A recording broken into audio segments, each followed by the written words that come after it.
अस्सलाम वालेकुम all of you. कैसे हैं सब लोग? उम्मीद करता हूँ कि सब खैरियत से होंगे।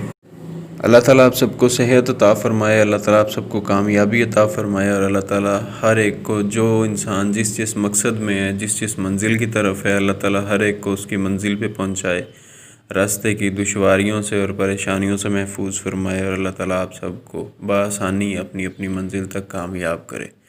आमीन। आज का मेरा टॉपिक ये था कि इंग्लिश को प्रिपेयर कैसे किया जा सकता है, इंग्लिश को मेमोराइज़ कैसे किया जा सकता है, इंग्लिश वोकेबलरी हम कहाँ से हासिल करें, इंग्लिश को हम इजी वे में कैसे लें, इंग्लिश को हम किस तरह से पढ़ सकते हैं, हमारी इंग्लिश इम्प्रूव किस तरह से हो सकती है।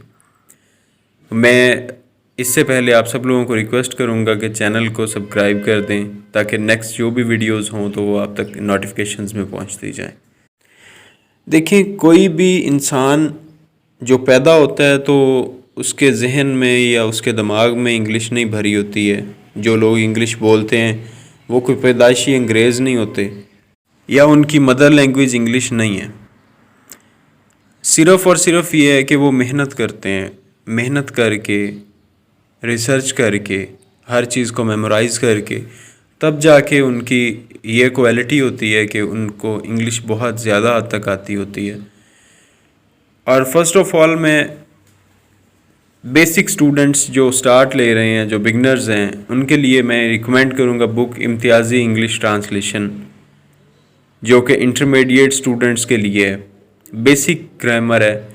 वो ये बुक की मैंने पिक्चर लगा दी है, ये कहीं से भी आप पता कर लें, किसी भी अच्छी बुक शॉप से मिल जाएगी आपको इम्तियाज़ी इंग्लिश ट्रांसलेशन। इसमें हर एक चीज़ के बेसिक्स बताए हुए हैं, हर चीज़ के यूज़ बेसिक तौर पे बताए हुए हैं, टेंसेस किए हुए हैं, वोकैबुलरी है इसमें, हर चीज़ इसमें है। मैं सिर्फ ये उन लोगों को रिकमेंड करूँगा जो बहुत बेसिक हैं, बिल्कुल बिगनर्स हैं, जिन्हें कुछ पता नहीं है, टेंसेस का नहीं पता, किसी चीज़ के यूज़ का नहीं पता, वो सबसे पहले इस बुक को पढ़े। बजाय आप एक्स्ट्रा ऑर्डिनरी बुक्स पे जाएँ, इंग्लिश इन यूज़ ग्रामर पे जाएँ, मर्फी रेमंड की या रैंडम मार्टिन पे जाएँ, तो मैं आपको सबसे पहले ये रिकमेंड करूँगा कि आप सबसे पहले ये चीज़ पढ़ें। इससे आपको बहुत ज़्यादा फ़ायदा होगा इंशाल्लाह। उसके बाद हम आते हैं, ये उन स्टूडेंट्स के लिए भी है जो 2022 की तैयारी कर रहे हैं या जिन्होंने माइंड बनाया हुआ है 2023 में जाके पेपर देने हैं। फॉर एग्ज़ाम्पल, जिन बच्चों के अभी तक चल रहे हैं, अभी एजुकेशनल कैरियर उनका जारी है, जो बैचलर्स में और उनका माइंड है कि 2022 में या 2023 में इंशाल्लाह जाके अपीयर होना है, तो बेस्ट ऑफ लक उनके लिए भी। बट मैं रिकमेंड करूँगा कि वो अभी से अपनी तैयारी स्टार्ट लें, अपनी इंग्लिश को इम्प्रूव करें। ठीक है, सबसे पहले ये जो बेसिक मैंने ट्रांसलेशन बताई है इससे तैयारी करें। उसके बाद वोकैबुलरी को कैसे बढ़ाया जाए, हमारी वोकैबुलरी कैसे बढ़ेगी, हमें फ़्लो कैसे आएगा इंग्लिश का, मैं उसका आपको तरीका बताता हूँ। और उन स्टूडेंट्स के लिए भी जो नेक्स्ट 2021 में CSS के लिए अपीयर होना चाहते हैं, और बहुत से बच्चों का ये सवाल है कि हम इंग्लिश को कैसे प्रिपेयर करें, कैसे मेमोराइज़ करें, कैसे इंग्लिश पे ग्रिप हासिल हो।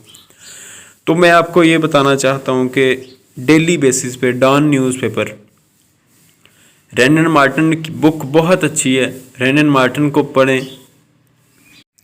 आपने करना क्या है कि आपने एक रजिस्टर लेना है, पेन लेना है, आपके पास मोबाइल है, आप डॉन न्यूज़पेपर वैसे लगवा सकते हैं। आप यूनिवर्सिटी में जाते हैं, जो भी है, आप लाइब्रेरी में बैठें, वहाँ से न्यूज़पेपर पकड़ें। आप घर में लगवा सकते हैं, घर में लगवाएं, क्योंकि फिज़िकली न्यूज़पेपर पढ़ने का अपना ही मज़ा है। और मोबाइल अगर आप अफोर्ड नहीं कर सकते, अपने घर पे नहीं लगवा सकते, यूनिवर्सिटी भी नहीं जाते, आपको न्यूज़पेपर नहीं अवेलेबल होता, आप मोबाइल से डाउनलोड करें। मोबाइल पे जाके डॉन का पेपर निकालें, वहाँ से कॉलम्स होंगे, एक नेशनल न्यूज़ का, एक इंटरनेशनल न्यूज़ का, एंड पे एडिटोरियल्स होंगे। फर्स्ट ऑफ ऑल आपने ये करना है कि आपने 1 या 2 इंटरनेशनल न्यूज़ पढ़नी है डेली बेसिस पे, और 1 या 2 आपने नेशनल न्यूज़ पढ़नी है, जो कि डेली बेसिस पे रूटीन वाइज, क्योंकि कंटिन्यूसली होना चाहिए। And practice makes a perfect man, और प्रैक्टिस वही होती है जो हर रोज़ की जाती है एट दैट टाइम। जो आपने टाइम सेट किया है, आप 1 घंटा दें, आप आधा घंटा दें, आपको जितना आसानी लगे जिस टाइम में, आप उतना टाइम दें इंग्लिश को। ठीक है, आप इंटरनेशनल न्यूज़ पढ़ें, 2 नेशनल न्यूज़ पढ़ें, एडिटोरियल पढ़ें। अब उन्हें केयरफुली 3 बार पहले तो रीड आउट करें, जब 3 बार रीड आउट कर लेंगे उसके बाद उनमें से उन वर्ड्स को अपने लफ्ज़ों में ट्रांसलेट करने की कोशिश करें। जिन वर्ड्स की आपको समझ नहीं आती है, जो वर्ड्स आपके लिए, बहुत से ऐसे वर्ड्स होते हैं डॉन न्यूज़पेपर में जो न्यू होते हैं, मास्टर लेवल के स्टूडेंट्स के लिए भी न्यू होते हैं जिन्होंने पहले नहीं पढ़े होते। तो आपने ये करना है कि अपने उन लफ्ज़ों को अंडरलाइन करना है। अगर मोबाइल पे हैं तो उन लफ्ज़ों को आपने अपने रजिस्टर पे लिखना है। ऊपर आपने हेडिंग देनी है, ये न्यूज़पेपर है, ये पेज है, इस डेट का न्यूज़पेपर है, पेज नंबर ये है, कॉलम नंबर ये हेडिंग दे के नीचे उसके वर्ड्स लिखने हैं। वर्ड्स लिख के उसके बाद आप गूगल ट्रांसलेट करें, एप्लीकेशन इंस्टॉल, या कोई भी डिक्शनरी जो आपको बेटर लगती है, या इंटरनेट पर सर्च करें। उस लफ्ज़ से जो आपको मुश्किल लगता है उसका उर्दू का मीनिंग वो लिखें, उसका एंटोनम, उसका सिनोनिम, ये 3 चीज़ें साथ उसके ऐड करते जाएं। इंशाअल्लाह ताला एक महीने बाद आपके पास बहुत से लफ्ज़ों का ज़ख़ीरा अपना होगा। उनके मीनिंग्स आपको आते होंगे, उनके सिनोनिम्स एंटोनिम्स आपको आते होंगे, आपकी इंग्लिश इंप्रूव होगी, आपकी वोकैबुलरी इंप्रूव होगी, साथ टेंसेस आपने किए होंगे या बेसिक ग्रामर से कर लें, उससे आपका ये है कि इंग्लिश में फ़्लो बढ़ता जाएगा। साथ बोलने के लिए कि हमें किस तरह से, आप कोशिश करें कि अपने फ्रेंड्स के साथ मीटअप करते हैं, अपने घर में अपने बहन भाइयों के साथ, अपने टीचर्स के साथ कोशिश करें कि बोलते वक्त ज़्यादातर इंग्लिश के वर्ड्स यूज़ करें। जब इंग्लिश के वर्ड्स यूज़ करेंगे, मोस्टली आप इंग्लिश के वर्ड्स यूज़ करेंगे, आपकी झिझक ख़त्म होती जाएगी। मैं सिंपल वर्ड्स में आपको बता रहा हूँ। उसके बाद ये है कि डेली बेसिस पे 1-आधा घंटा दें इंग्लिश की न्यूज़ को, जो कि आप सुने। पाकिस्तान में कोई कॉन्फ्रेंस होती है, कोई टॉक शो होता है, या कोई भी ऐसा टॉपिक जो डेली बेसिस पे किसी भी चैनल पे दिखाया जाता है जिसमें मोस्टली इंग्लिश बोलते हैं, वो आप सुने। क्योंकि अगर फॉरेन कंट्रीज़ के हम इंग्लिश इंटरनेशनल न्यूज़ सुनते हैं तो उनका फ़्लो बहुत ज़्यादा होता है, उनका एक्सेंट हमें समझ में नहीं आएगा। जो बेसिक स्टार्टअप ले रहे हैं उन्हें समझ बिल्कुल भी नहीं आएगा।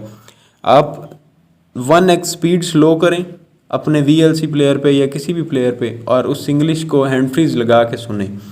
2-3 बार रिपीट करें, बेशक 10 मिनट का ले लें आप वीडियो क्लिप, 2-3 बार सुने। उसके बाद उसे खुद अपनी तरफ से रिहर्सल करके बोलें। आपका इंग्लिश में फ़्लो भी बढ़ेगा। आपकी वोकैबुलरी बढ़ने के लिए जो मैंने आपको बताया कि न्यूज़पेपर पढ़ें, न्यूज़पेपर से ये होगा, जो CSS कर रहे हैं उनके लिए ये होगा, इससे इंग्लिश भी इम्प्रूव होगी। जब आप एंटोनिम्स लिखेंगे, सिनोनिम्स लिखेंगे, उर्दू ट्रांसलेशन साथ करते जाएंगे तो आपकी वोकैबुलरी भी बढ़ती जाएगी। और जब इंटरनेशनल और नेशनल न्यूज़ डेली बेसिस पे 1-2 पढ़ते जाएंगे, 3-4 बार एक न्यूज़ को आप रिपीट करेंगे, आपके माइंड में बैठता जाएगा। फिर ये है कि ये न्यूज़पेपर, इस न्यूज़पेपर को मैंने हेडिंग दी, नीचे उसका कॉलम लिखा, इंटरनेशनल न्यूज़ लिखी, उसके वर्ड मीनिंग्स लिखे, नीचे नेशनल न्यूज़ के एडिटोरियल पढ़ा, एडिटोरियल के पढ़े, उसके नीचे लिखे, उसके सारे मीनिंग्स लिखे। इससे क्या होगा कि हमारा करंट अफेयर्स और पाकिस्तान अफेयर्स, ये दोनों सब्जेक्ट्स जो CSS के हैं ये भी क्लियर हो जाएंगे। क्योंकि उसके लिए तो डॉन न्यूज़पेपर पढ़ना मस्ट है, करंट अफेयर्स और पाकिस्तान अफेयर्स के लिए तो हमें न्यूज़पेपर पढ़ना चाहिए। करंट अफेयर्स के लिए तो स्पेशली, पाकिस्तान अफेयर्स के लिए तो बुक्स मिल जाती हैं, बट करंट अफेयर्स के लिए तो हमें, करंट अफेयर्स का मतलब ही क्या है कि हम करंट सिचुएशन से आगाह हैं या नहीं है। करंट सिचुएशन, कोविड-19 करंट सिचुएशन पे बहुत से क्वेश्चंस आ सकते हैं। कोविड-19 करंट सिचुएशन पे ऐसे आपका आ सकता है CSS में कोविड-19 पे ऐसे आ सकता है, कितने पेशेंट्स किस मुल्क में, कहाँ पे कितनी डेथ्स हुई हैं, कौन से मुल्क में कितने, इस डेट को कितने पेशेंट्स बीमार थे, कितने इफ़ेक्टेड हुए, कितने रिपोर्ट्स हुई, उनमें से कितने पॉजिटिव आए, कितने नेगेटिव आए, एवरीथिंग, हर चीज़ का एनालिसिस आपको आना चाहिए। This is called current affairs. Because current affairs का मतलब ये है कि करंट सिचुएशन हमारी कंट्री में क्या है। और करंट अफेयर्स जो होते हैं वो मोस्टली पास्ट ईयर और बिफोर 2 ईयर्स आते हैं, आई थिंक सो, कि आपके जो लास्ट ईयर गुजर चुका होता है, मतलब 2021 में जो करंट अफेयर्स आएंगे वो मोस्टली 2020 के साल में से आएंगे, कोई भी न्यूज़ होंगी। तो इसलिए आप न्यूज़पेपर पढ़ें, उससे आपकी वोकैबुलरी भी इंक्रीज़ होगी और उससे आपके करंट अफेयर्स और पाकिस्तान अफेयर्स भी रेडी होंगे। नेक्स्ट इंशाल्लाह किसी और टॉपिक पे बनाएंगे वीडियो, मैं आपको इन डिटेल ब्रीफली गाइड करूँगा। जहाँ पे आपको समझ नहीं आई इसमें आप पूछ सकते हैं, या स्पेसिफिक जो बंदा इंडिविजुअली मुझसे पूछना चाहता है कि किसी चीज़ के बारे में भी, किसी चीज़ के बारे में भी इंशाल्लाह ताला मैं आपको हेल्प आउट करूँगा। और मेरे से मुझसे कांटेक्ट करने के लिए कमेंट सेक्शन में भी कमेंट कर सकते हैं, या मेरी इंस्टाग्राम की आईडी दी होगी वहाँ पे मुझे टेक्स्ट कर सकते हैं। और इंशाल्लाह नेक्स्ट वीडियो में मुलाकात होती है। जाते हुए फिर मैं आपसे रिक्वेस्ट करूँगा कि चैनल को सब्सक्राइब करें, वीडियो को लाइक करें और अपने दोस्तों के साथ शेयर करें जो CSS करना चाहते हैं या जिनकी इंग्लिश वीक है और वो अपनी इंग्लिश को इम्प्रूव करना चाहते हैं। इंशाल्लाह ताला नेक्स्ट वीडियो में मुलाकात होगी। तब तक के लिए अपना ख्याल रखिएगा। अल्लाह हाफिज़।